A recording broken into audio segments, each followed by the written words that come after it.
excuse the shirt, I just got back from the gym, okay? About dealing with stewardship. If we look at 1 Peter 4, verse 10.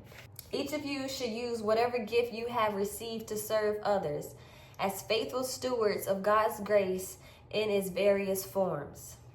Just tell you 3 takeaways automatically from that. The first takeaway is this: everyone has received some deposit from heaven to fulfill on this earth. Be some measure of grace. It could be wisdom, it can be gifting, it can be insight. It doesn't matter what it is. Every single person has deposits, some gift of what they have to steward and God has entrusted them with on this earth. Second, it's not yours. The gift, that sharp mind you have, that talent you have, God has given it to you. It's not meant to be buried. It's not meant to be kept. It's not meant to be anything in that nature. It's meant to be shared. It's meant to, give back to serve other people. Third is meant to serve others. You cannot be stingy with your gift. Everybody will have to learn this at some different point, phase, or timing in their life, is that your gift is meant to serve other people. Are you utilizing your gift in terms of service? Are you able to still be of service by even behind closed doors? And that was 1 Peter 4:10.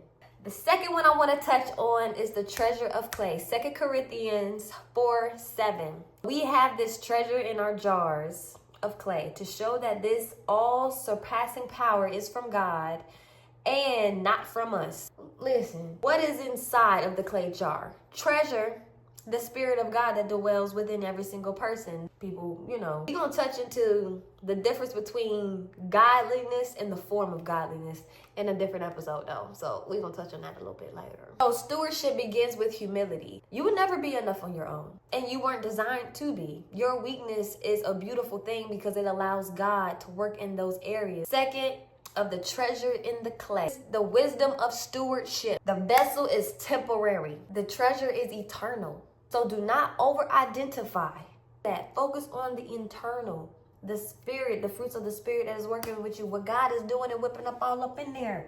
Focus on that. That's what you got to focus on. Steward's heart. I'm being serious.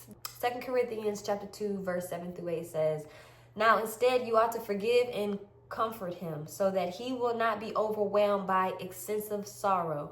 I urge you, therefore, to reaffirm your love for him. Paul is basically saying forgiveness. Take ownership. Walk in your authority. Walk in accountability. Take ownership, okay? Let's just focus on your finances. You haven't been doing a good job keeping up with your finances and you've been blowing your money out the water. You have to admit to yourself, I got a spending problem. You have to be able to take accountability for the fact, I haven't been a great steward in this area, God. For real. Correct yourself in truth and restore yourself with love and God's grace on top of that. Sprinkle. So ask yourself these 3 kind of questions to check in your temperament. Can you be trusted to carry somebody else's pain? Can you steward influence and still be humble? Can you steward the power of truth without weaponizing it? And you have to be completely honest with yourself. Write them things down if you need to. Bring it all together. Let's bring it all together. For wisdom is not I know what to do this, but how I'm going to do this, how I'm going to execute this, how I'm going to carry this through. What do I need to do? What do I need to cultivate? What do I need to carry? What do I need to see through? What I need to get rid of? Wisdom is everything, okay? It's not what I need to do. No. When you have stewardship, okay, and you don't have wisdom, and I'm going to be completely honest, I have been guilty of this. Burning myself out. I thank God for helping me with that one. Burn out because you've been overgiving, you've been overdoing, you've been overly. 2, pleasing others without abiding in God. So if you have stewardship but you lack wisdom, boom. 3, pride. People in the back, don't go too far back. Come a little bit closer. Pride comes in when you forget what you have, what you've been blessed with, what you know, all of that. You forget where it came from. The 4th one is stewardship without wisdom will look like neglect. Ask God for wisdom in that area. For wisdom when you have things that you got to do and your schedule is busy. Ask God for wisdom when it comes to your pride. Where and why and where is this coming from? Wisdom when it comes to, have I been neglecting myself? How are you doing today? Ask God for wisdom for the things you don't know. I do it all the time. Overall, wisdom keeps you grounded when you are getting and it also keeps you grounded and focus when you're not getting because you know where it comes from. You know where your reward comes from. You know where everything comes from. It comes from God. It does not come from man. Happiness, joy, recognition, validation, and etc. If you want that, crave that, all of that from other individuals, you will forever be greedy and unhappy.